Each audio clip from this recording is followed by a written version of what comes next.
Bell Edwards got a rating of 52% by Louisiana Association of Business and Industry. He received a rating of 33% by Louisiana National Federation of Independent Businesses. So if you're expecting any more jobs, business, or industry to come to Louisiana with the election of our next governor, forget it. You can forget it with John Bell Edwards. Mm-hmm. And additionally to that, he is a big supporter of affirmative action in government hiring and preferential placement in colleges. So there you go, promotion of the less qualified over the more qualified. Again, anti-business, anti-industry, promoter of mediocrity. Couple other facts. John Bell Edwards voted against drug testing for welfare recipients. Another typical liberal action. He is a big supporter of the teacher unions. When Louisiana legislature wanted to take question the tenure policy of teachers, in other words, it's almost impossible to fire a bad teacher at this point in time. So they were looking at maybe changing the law on the teacher tenure situation. Well, John Bell Edwards quickly voted that down. And when it came to establishing a commission to repeal income taxes, as a typical liberal, he voted against that as well. So I just think, it helps. So you don't think he is? You think he is pretty liberal? So you don't think he is a moderate? Well, I have to go by the facts, Jeff. Just like when I look at David Vitter, a total record, consistent record of voting conservative. I look at with this man, I didn't want to prejudge this guy because, you just never know. Right. And you hear some nice things about him, but that's why I always look at the record, and this is what I found. And I commend you for researching, and I think all voters should do their research before casting their ballot. Yeah, I think you can watch TV and you can watch debates all you want to, because that's all staged. You have to remember that, and all the ads are staged. In real life, it's how they vote and what they support and what they really don't support by their record. And I don't think we're going to get the kind of people we want in government until we start looking at, what's their actual record. Well, and that's what we need to do a lot more of. And I appreciate your call, Adam, and thanks for sharing what you've researched about John Bell Edwards. We're going to reach out to him, give him a chance to come on this program, respond to some of these issues, and also take some calls. Hopefully, we're going to be having all the major candidates on. We'll be continuing to work on lining that up in the days and weeks ahead. We're getting close. This weekend will mark just 2 weeks away from the election. Amazing. It is flown by, and it is here. We're talking a lot more about that with our next guest, Steve Sabludowsky, publisher of Bayoubuzz.com. All right, joining us now, our good friend, great contributor. Always love to hear from her, Miss Arlene on the West Bank. How you doing, Miss Arlene? Oh, I'm doing fine. And Jeff, I want to thank you too for the service that you render to the whole community in every way. Oh, well, thank you, Miss Arlene. And was it Josh or which caller who recommended a certain program to be seen about gun running and how terrible all this was? I want him to be very careful of revised history that's going on now. Makes the U.S. look pretty bad. These Americans supplied the Hondurans and the Nicaraguans with guns in order to fight off the communist forces that were coming in to take Nicaragua. And it was a hard fight. and they used what means they had to do it. And and that was the fight for. I met a lady. Americans. I met a lady yesterday who was forced out of Nicaragua by the Sandinistas. Right, Mhm. right. Mhm. Edward Kennedy and his right-hand man, Dianne Feinstein, tried everything they could to make this a failure, to let the communists take over Central Right. America. And about the same time, or during that period, the prime minister of a little island in the Caribbean, Eastern Caribbean, called Grenada, the lady prime minister called up President Reagan and begged him for help right away because the same bunch of communists were landing to take over her government. She needed help right away. And so forces were sent down there. There was a big American college there, medical college. Yes. Where American students were going because of affirmative action here in the United States. They could not get their medical education. So they went to a college they called True Blue. And they had to go out, all the students had to run out onto the beaches to be picked up by American helicopters. And I don't know what all went on there, but the communists were turned back. And well, it was a big victory for our military. Yes, yes, it was. And has that whole story ever been written or proclaimed? I haven't gotten all of it. I don't think the whole story has, because it was a Republican president.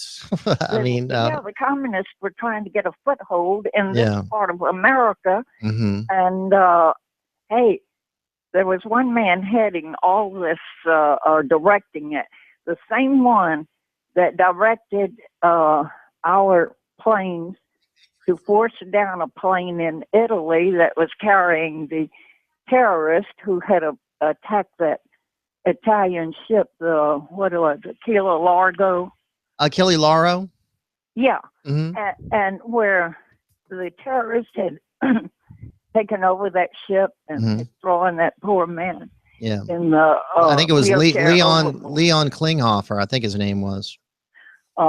Colonel Oliver North directed it. So. And yes, he was the one, and they want to make him into this day in revised history. They want to make him into some kind of bad person. Well, I remember during those Iran-Contra hearings when he got up and testified. I mean, I think a lot of Americans were impressed with him, and he was really greeted with a lot of support for what he did. He wasn't a villain. He was considered a hero. And as you know, Arlene, he later became a candidate, now as a commentator, author. Hey, Miss Arlene, great to hear from you. Thanks for your call. Quick time out. We'll be right back. He'll get his boots dirty to get a job done. That's how Billy Nungesser started a business to give offshore workers a safer, more comfortable place to live. It's how Billy created hundreds of jobs and became a top business leader in Louisiana. After Katrina, he personally rescued and housed survivors, then convinced FEMA to think outside the box. The 141st Field Artillery Regiment honored Billy for supporting military families during Iraqi freedom. And after the oil spill, Billy Nungesser fought for Louisiana and stood up to President Obama. A lifelong Republican, endorsed by the Louisiana Sheriff's Association and Alliance for Good Government. As Lieutenant Governor, Billy Nungesser has a plan to create 60,000 jobs and grow our economy by running it like a business. Conservative, honest, real leadership.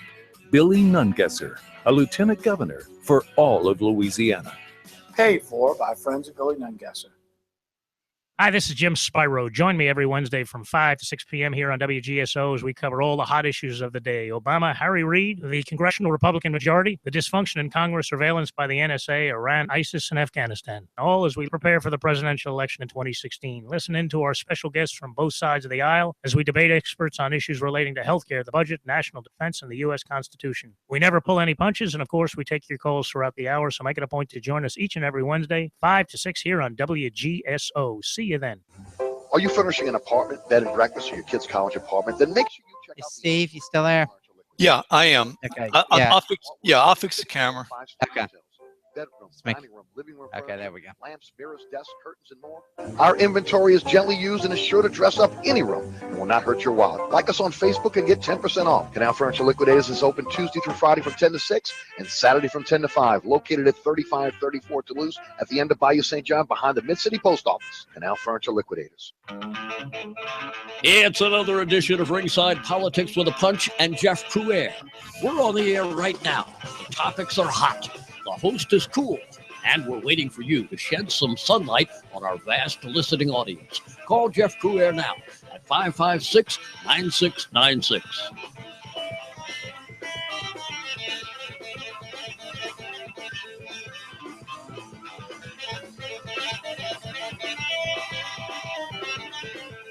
And welcome back. Jeff Crouere here. It is a super busy Tuesday, so much going on.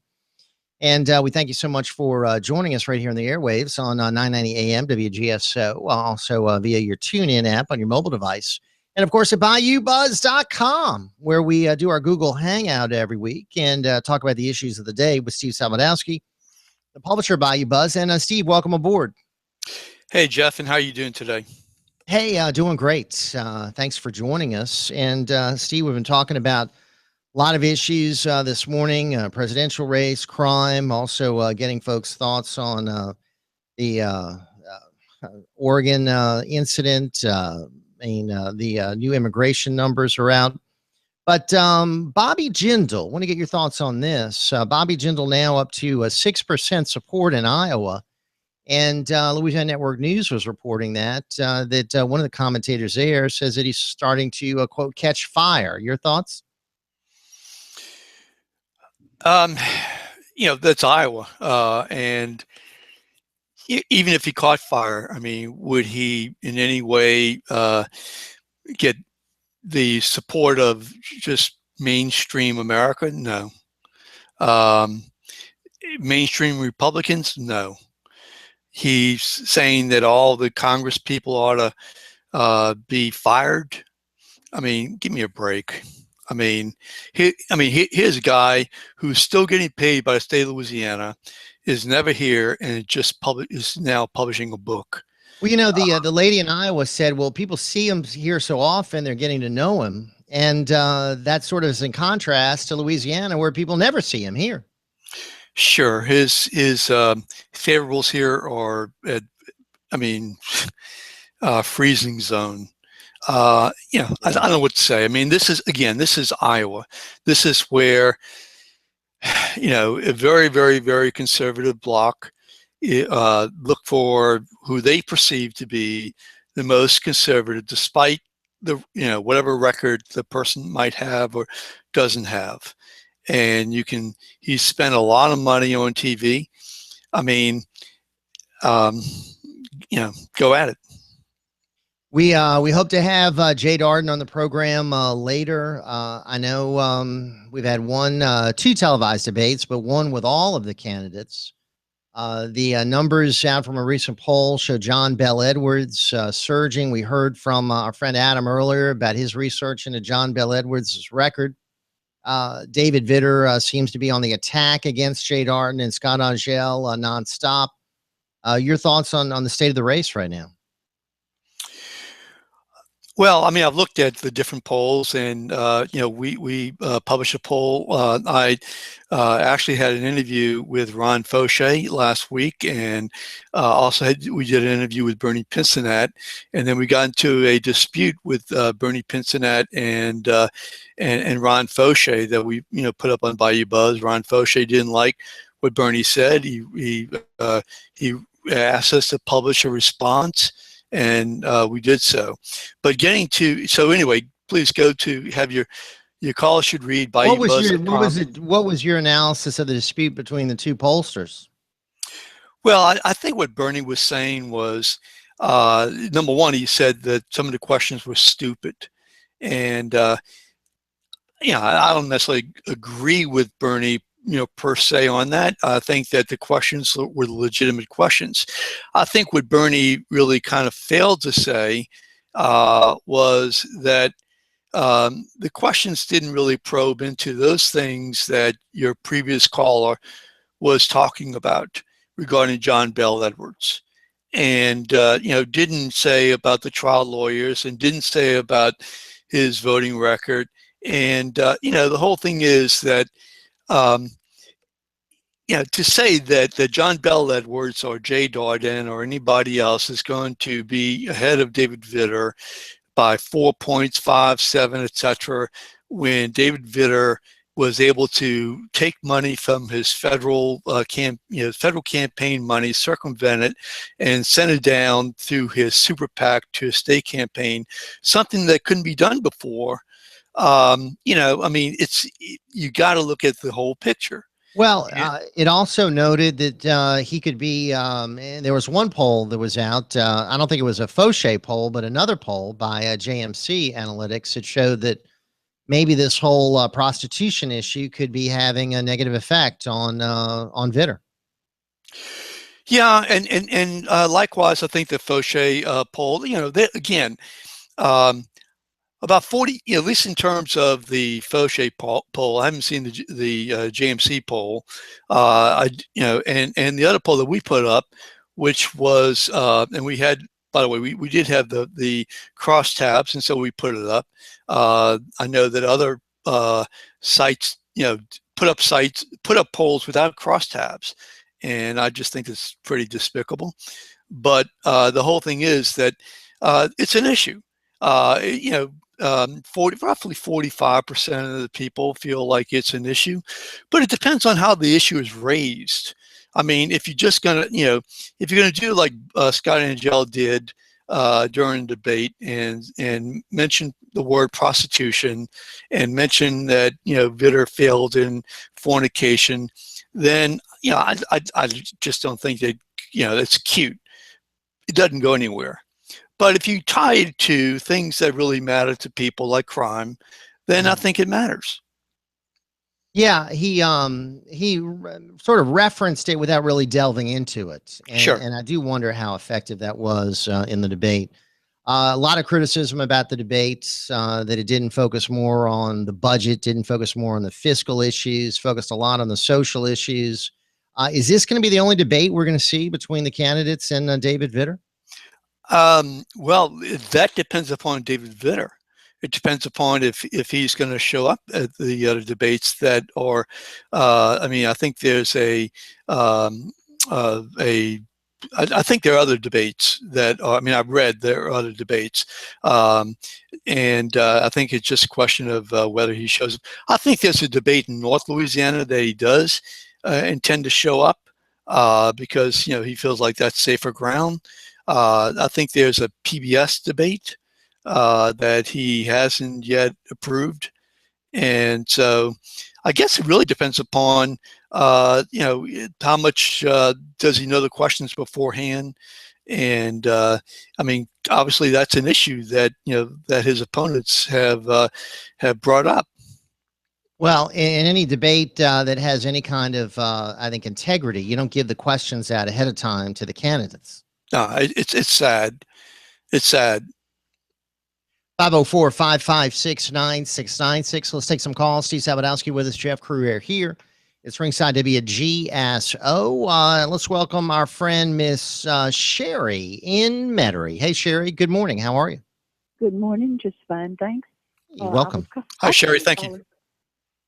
Hey, I was actually calling about guns, but I wanted to mention this real quickly. Rush said yesterday the Chamber of Commerce has pledged $100 million to defeat conservatives in primaries slated for next year. Just thought that was interesting. The other thing is about guns. I wanted to say that John Osterling, when he had his show here, once compiled a list of countries, and many of them were Latin American countries, who got rid of guns. They convinced people that if they turned in their guns, everyone would be a lot safer, and people complied. And then the next thing they did, and there were about 20 countries, they shot and killed all of the dissidents. So it's important, since our administration really wants to get rid of our guns. I hope people will go to that Home Defense Foundation meeting, and just hang on to their guns for dear life.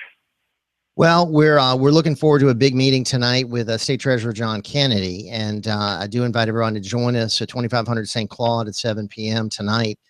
And I think it's interesting, Sherry, that the sheriff in Oregon, where this mass shooting occurred, he says that's not the answer. He says gun control is certainly not something which should be pushed. And a lot of the folks there are a little bit upset that Obama is politicizing the whole incident. Yeah, so maybe people are waking up. Yeah. Maybe they are. All right, good to hear from you. That's Sherry in Metairie. We go to Miss Janice, who's with us in New Orleans. How you doing, Janice? Good morning. How you doing, Jeff? I wish I could say I was doing better, but I'm not. Well, fill us in. What's going on? Okay. I called the mayor's office this morning, and I got hung up on by a lady, which doesn't surprise me. It's happened before. What's happening here is last Wednesday morning, the 30th of September, somewhere around between 4 and 6, my neighbors, about at least a couple that I know of, their cars have been gotten into. Mm-hmm. Now, they swear they were locked. I know for a fact ours was locked. And I know they have these devices now where you can disable an alarm or something. Okay. But my husband tends to feel that this person, and it shows on the video, the school had a camera, and you could see it was one person going from car to car to car to car. So I'm thinking, if he had a special device to disable an alarm, why would he have had to have gone from car to car to car to car? It was more like he was checking to see which ones were open. We're open, right. So that made me feel a little better, because we always make sure that ours is locked, and I can look outside at night and see the blue light flash and tells me the alarm's on. So we try to be very careful about this. But he did manage to get into some of my neighbors' cars. Well, what gets me, though, too, is I said, did you, call the police and report this? Oh, no, they don't do anything, one told me. And the other one told me, oh, I didn't report it because nothing was stolen. I told her, I said, did you hear what you just said? I said, let me explain something to you. You swear your car was locked. I said, well, when he got into your car and rifled through your car, I said, I don't care whether he took anything or not. It's called breaking and entering. Yes. Oh, I didn't see it that way. I said, well, yes, it is that way. I said, I strongly suggest you file a police report and do it now. Now, this is what happened last week. Now, they have a website. I didn't know about this. My neighbor posted something. It's a website called Nextdoor. Okay. Where people from their various, neighborhoods, you go and you post what's going on in your neighborhood and such. And my neighbor didn't tell me about this. I didn't know about it until last night when I got an email. She had posted that Saturday morning around 2 o'clock, I'm going to have to talk to her later today, someone, I don't know if it was in this block or just on this street, that's what I got to find out. Someone was coming home, 2 a.m., when they were robbed at gunpoint of their wallet and their money and their cell phone. And what part of town is this, Janice? Mid-city. Mid-city, okay. Mid-city around the fairgrounds. Now, it's not the cell phone so much that I'm worried about. But, it seems she didn't say anything about the person being injured or anything or killed who, was robbed. But the thing is this, you cannot always negotiate with them. Some of them will get your goods and they will kill you anyway. So I called the mayor's office. And real quick, what did they tell you? Didn't say anything really. Yeah. Hey, Janice, we're up against the clock. Of course, we got a lot more to do, so hang on. Steve Sabludowsky with us, Jeff Crouere here. It's ringside WGSO. Let's get a news update. We'll be right back.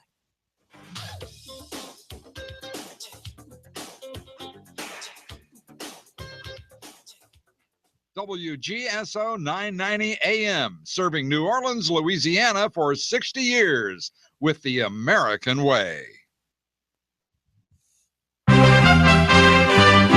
USA Headline News. I'm Ron Taylor. Republican presidential candidate Marco Rubio doesn't seem to be very upset after Donald Trump sent him bottles of water. It's top-notch water that he sent us. Rubio tells NBC's Today Show he's grateful for the gift. Trump's campaign yesterday sent Rubio's D.C. campaign office a 24-bottle case of Trump Ice Natural Spring Water with the billionaire's real estate developer's picture on the bottles. Rubio says this sort of thing happens during a campaign as candidates look for competitive advantages, even if it means talking bad about someone. Record flooding is wreaking havoc in South Carolina. Governor Nikki Haley says 1,300 National Guard members have conducted over 24 aerial rescues and continue to go door to door in heavily affected neighborhoods searching for flood victims. People are being urged to stay inside and off the roads. 11 deaths have been blamed on the flooding. Construction crews are removing the Ten Commandments monument from the grounds of the Oklahoma State Capitol.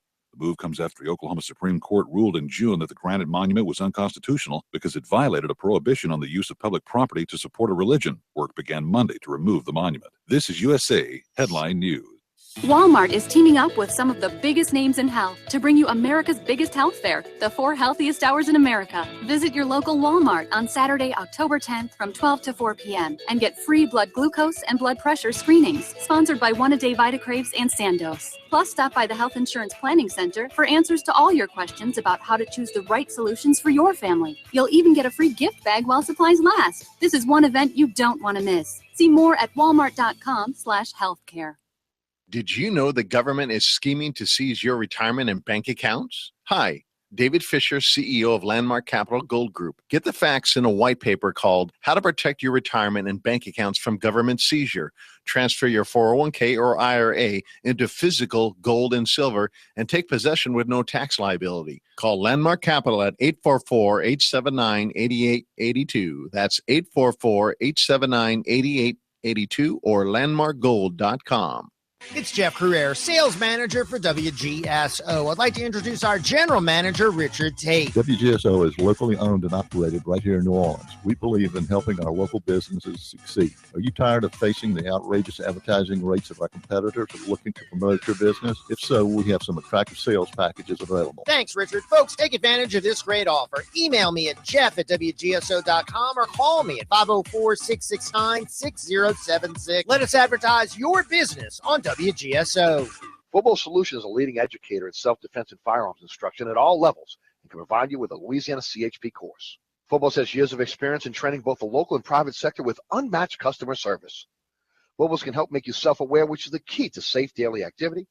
Football's strong commitment in the continued education and training can help guide you to make the safest and most reliable choice for personal protection in a very demanding but yet unsafe world.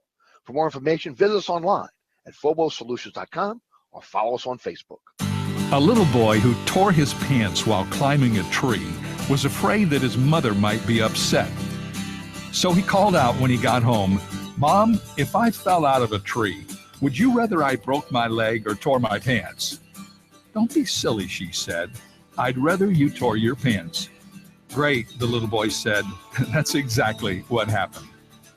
Have you ever tried to make your sin look better by comparing it to something worse? You know, God encourages us to call sin, sin, to be honest, to confess, to be forgiven, whether the sin was large or small. This is David Jeremiah, encouraging you to get on the road to new life. Discover how God forgives sin on Route 66. Route 66, driving the word home. Log on to Route66Life.com and get your roadmap for life. Route 66. Start your journey home today. Partly sunny this afternoon, dry weather. That's the pattern. Temperatures, things heat up. High pressure in control of the weather. By the weekend, a weak front will approach, bringing a chance of some showers.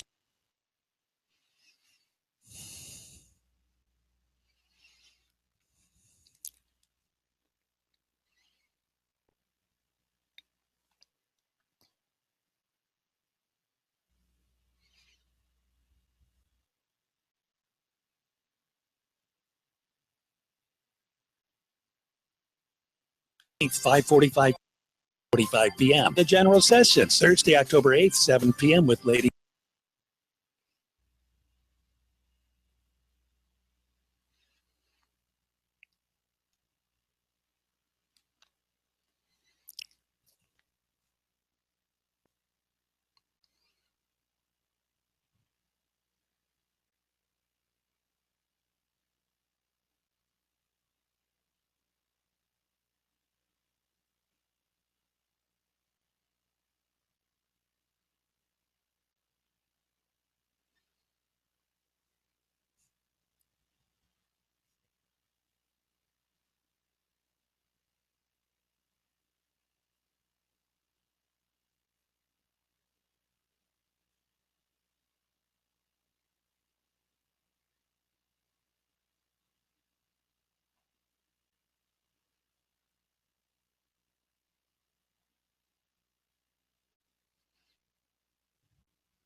and WGSO.com wants you to get in on the conversation. Call us at 556-9696. Now, sit back and get ready for Ringside Politics with a Punch. Here's your host from ABC 26, the Conifer, the Kenner Star, KTV, City Business, and WLAE. It's WGSO's own Jeff Crouere.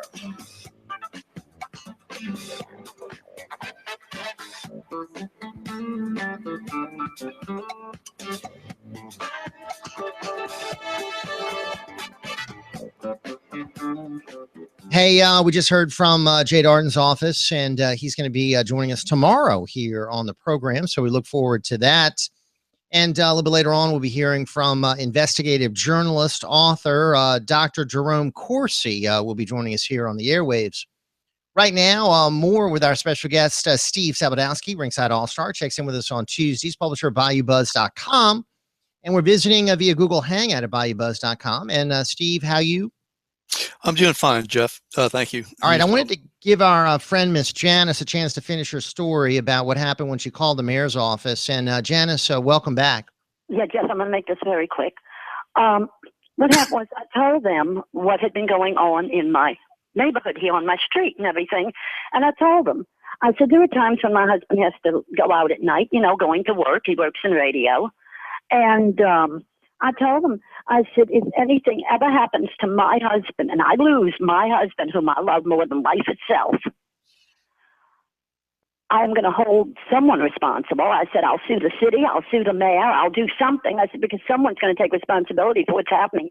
She says, oh, well, that wouldn't be the mayor's fault. And she hangs up on me. Wow. So I didn't do anything but call back. I urge everyone out there, everybody that's been a victim of crime, to call that mayor's office. Let's bombard them with phone calls until he absolutely has to do something. And I beg someone out there with the knowledge to do it. I don't know how to do it. Mm-hmm. I need somebody to get a recall petition up so we can start signing it and get him out of there. You know, if your cell phone goes, that's your cell phone. Thank God, whoever that was at 2 o'clock in the morning the other morning here wasn't killed. I'm going to have to talk more later today to my neighbor about this because she posted it online. She knows something. She didn't just willy-nilly post it without any, you know, she's got to know what she's talking And about. Janice, do me a favor. Tomorrow, when you get more information on that, call back. Let us know. We'd love to hear from you. And really appreciate your call. And thanks for, you know, your persistence in following up with City Hall. I'm sorry you were treated that way. That's despicable. They would have hung up on you. And that's not how the taxpayers should be treated. Steve, your thoughts on that? Well, I'm sorry that it happened. I'm sorry that, you know, the crime situation is the way it is. And, you know, actually, you know, that sort of underscores the issue that I was referring to in terms of linking something to crime. You know, the caller was talking about, you know, the idea that somebody was not willing to call the police because, you know, they said that, well, you know, it wouldn't do any good. There's a lot of people out there who are afraid to call the police or get involved once there is an arrest or a say, you know, the prosecution, because they're afraid that you know, they're going to get killed or their family member is going to get killed. That's an issue, and that's the issue that I've brought up in the past relative to how I believe that the prostitution issue is related, you know, to this our election. And you know, I think a lot of people are probably you know, I guess surprised, Steve, that it has been the issue that it has been, because most thought, I think, before the race started, that it was not going to be really a factor at all. Yeah. Well, again, I think that if you just, you know, like, again, if you throw out things such as, you know, words fornication, prostitution, then I don't think that is going to really bother. I mean, look, a lot of people are bothered. Republican women are bothered by it. Black women are bothered by it. Conservative men are not as much. But I think that if you link it to the crime issue, link it not just in, I mean, you know, he was requested to testify in court during the criminal trial, and he refused to do so. And he tried to quash the subpoena. That's an issue. It's as much of an issue as this lady who just called in, who was upset that that somebody wasn't willing to go to bat, to try to fight crime. That's an issue. And it's something that it's something that you can't just sweep under the rug. 504-556-9696. Steve Sabludowsky with us. Jeff Crouere here. It's Ringside WGSO, 990 AM, WGSO.com. Visiting also on Google Hangout via Bayoubuzz.com with Steve Sabludowsky. And let's bring on some more calls. Now we've got our friend Paul from Lakeview. Hey, Paul. Good morning. How you doing, my friend? All right, buddy. We have to ask this question in this governor's race. Does David Vitter vote the way his constituents want him to vote? And the answer is yes, yes, and yes.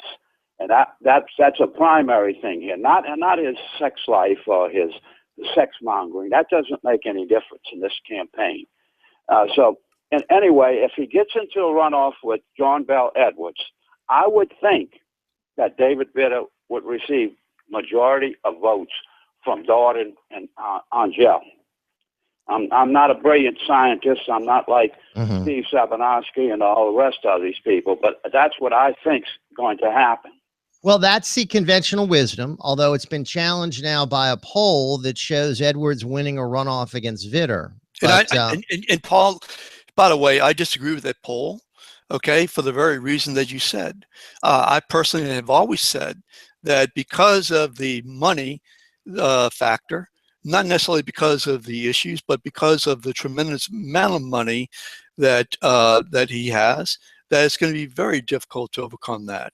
And so, the 12-point advantage that one poll had, the 7-5-4 point advantages, I don't agree with. However, in terms of the other issue, I don't think it's just a question of a sexual issue. I think it's a question of crime. I think it's a question of, did somebody commit a crime? One, was a crime committed? And secondly, when it came time to testify, okay, why did he want to quash the subpoena? All right, Paul. Yeah, Paul, what are your thoughts on that? That's an issue of crime. But let me just finish. As much as the issue regarding trying to stop people from burglarizing cars, crime is crime. All right, let me get Paul's view. Paul, let me just say this. David Vitter was behind the campaign of Bill Cassidy. Okay, he was sort of calling the shots, and I think if David Vitter does get into a runoff, people close to this says that Bill Cassidy is going to campaign with him, and that's a positive. I don't know whether Steve agrees with this or not, but that's... Well, he's got the whole party with him. I mean, he's got the establishment with him. He's got most of the elected officials with him. He's got Steve Scalise. I mean, he's got an overwhelming number of endorsements, Paul. Yeah, well, that's what I think. I'm not a political analyst. I totally agree with you, Paul. I totally agree with what you're saying. I totally disagree with the polls because I don't think they're factoring in what's going to happen during the runoff and whether Angel or Darden support the other side or stay out of it. I think they'll well, a lot might also be determined by who Angel and Darden endorse. I mean, that could be a factor. And I don't see them. Conventional wisdom is that they would endorse Vitter. Sure. But who knows? I mean, they've been attacked pretty hard by Vitter over these past few weeks. Hey, Paul, thank you, my friend. We'll come back with more Steve Sabludowsky at 10:30. Dr. Jerome Corsi going to be joining us, researcher, author. He's with WorldNet Daily. Right now, though, let's take care of some business right here on Ringside on WGSO. On the East Bank and West Bank, from the lake to the Gulf, the men and women of the Jefferson Parish Sheriff's Office keep our parish safe. Some are on the beat, others behind the scenes, ensuring the safety of our community. JPSO is now looking for correctional officers and 911 dispatchers. Your community's calling. Answer the call. Visit jpsojobs.com for the complete benefits package and salary.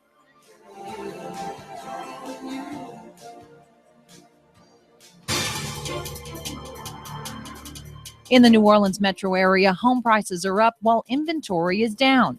This Friday at 5 on the Real Estate Rundown with Rachel Wolf, we'll talk trends in Southeast Louisiana, what's hot and what's not, and which areas are more affordable than ever. Plus, federal changes designed to protect buyers and improve transparency that are actually causing confusion in the real estate industry. That's Friday at 5 on WGSO with Rachel Wolf.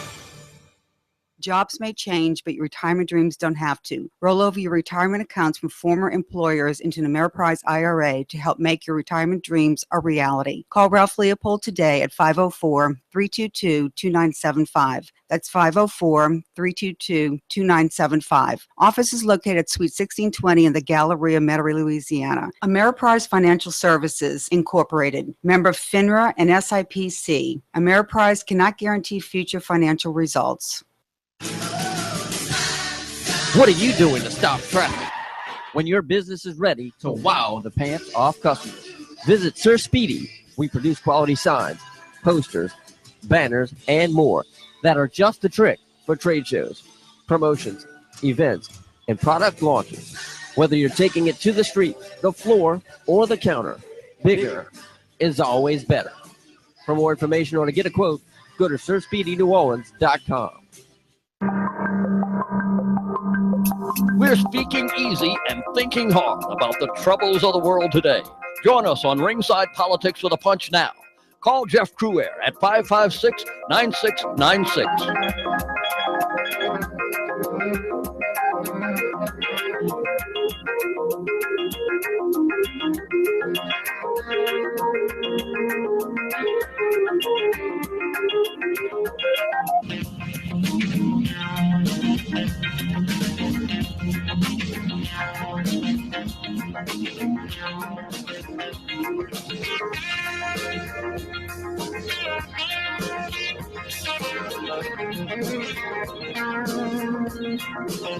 Hey, welcome back. Steve Sabludowsky with us, Jeff Crouere here. And Steve, we have a full call board, so let's see if we can get in as many of these calls as possible. And now let's go to Colonel Jessup, get his thoughts on the issues. Colonel, welcome. Good morning. Good morning. I'm glad to see you got a lawyer on the show. I'm going to talk a little law now with Steve. You ready, Steve? Go ahead, man. Okay. Have you ever heard of the case of District of Columbia versus Heller? I'm sorry, versus who? Versus Heller, Supreme Court case. Go ahead. No. The answer. Yeah, go ahead, please. Let me explain it to you. It was a 5-4 decision, a razor-thin decision. All 5 right-wing Supreme Court justices voted for it. What it said was this. It was an analysis, and it was the only time that gun rights and the ability to get rid of guns was ever brought to the Supreme Court in 2008.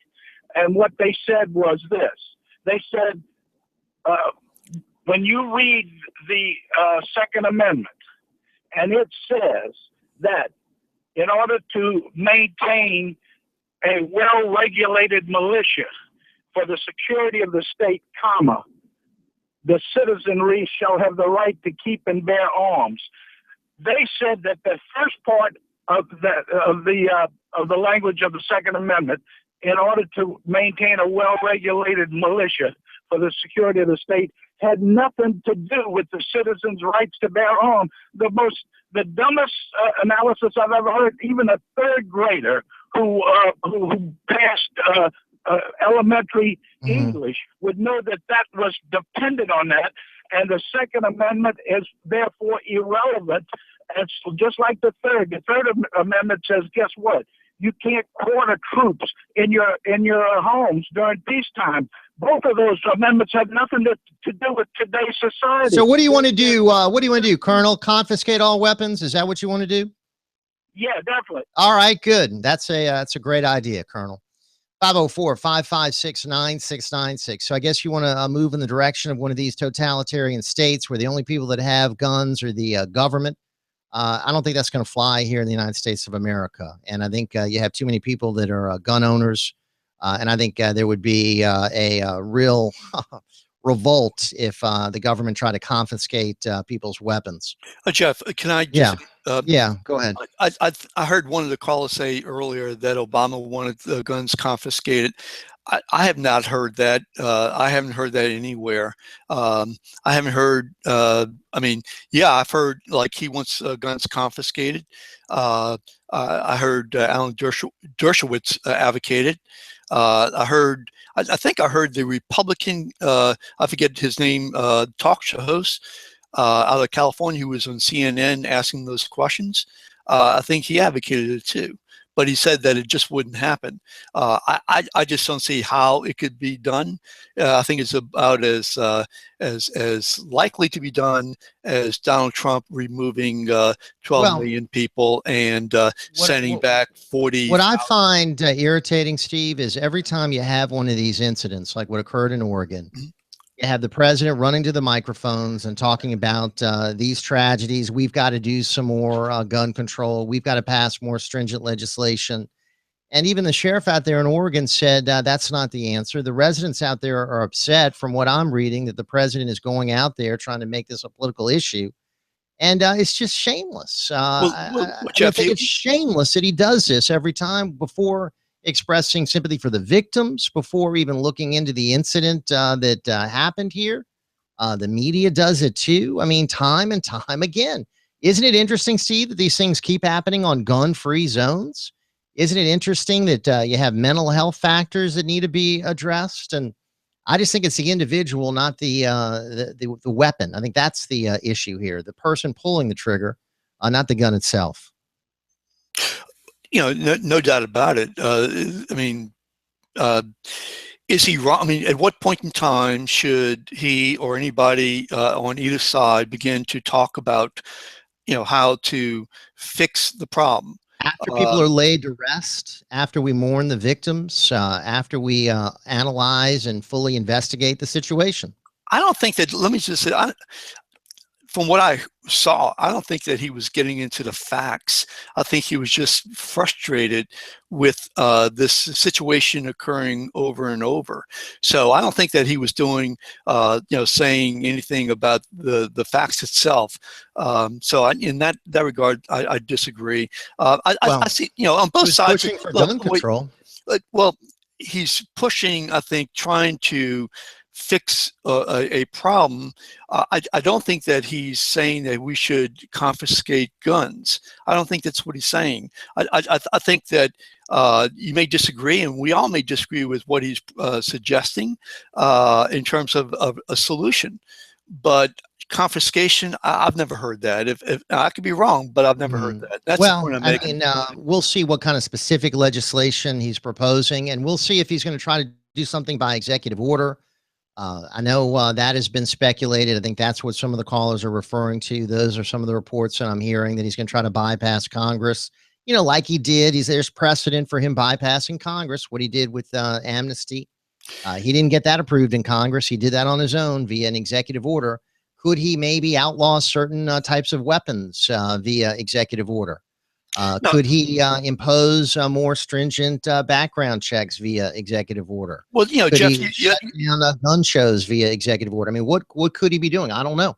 I don't know, but you also have calls who say that he's not going to step down from office, that he's going to use executive order or emergency order to keep himself in office.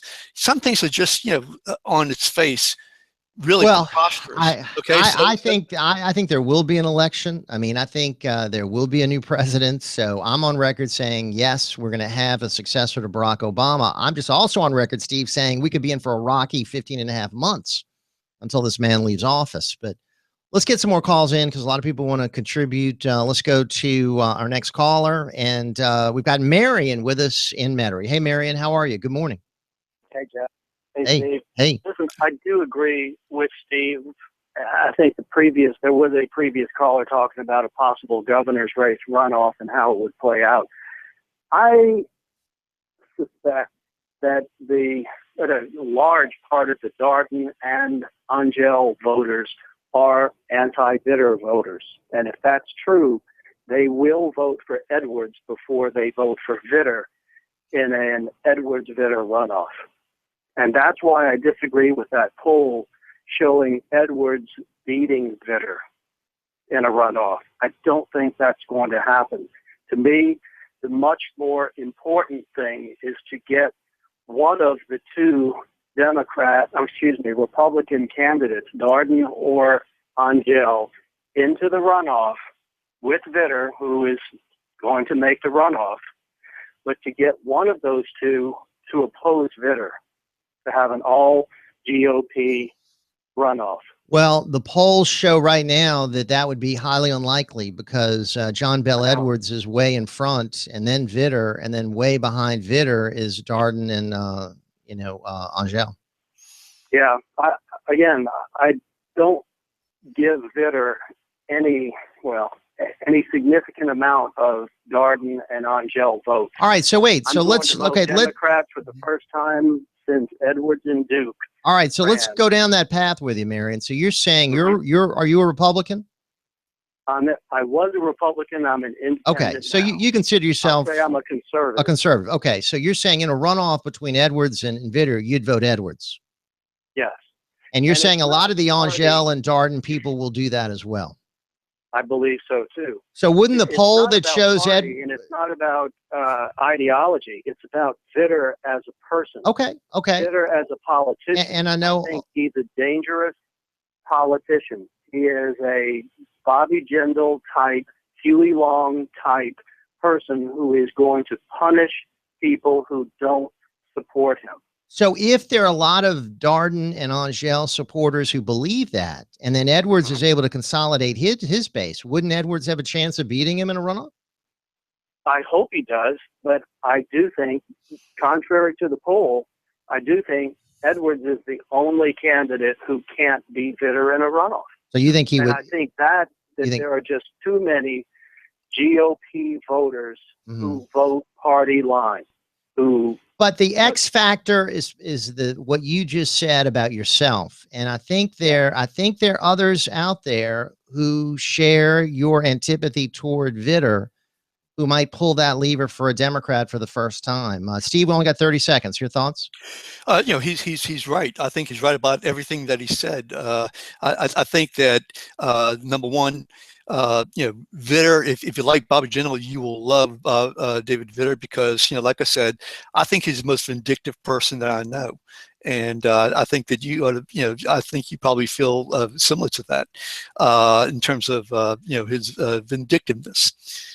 Secondly, there's no way that John Bel Edwards is going to be able to beat him. It's going to have to be Darden and Angel, and that's exactly the reason why Vitter is doing so much to attack them. Darden and Angel. And we're going to talk to Jay Darden tomorrow. Thank you, Steve. More information, go to Bayoubuzz.com. Dr. Jerome Corsi joins us next right here on Ringside.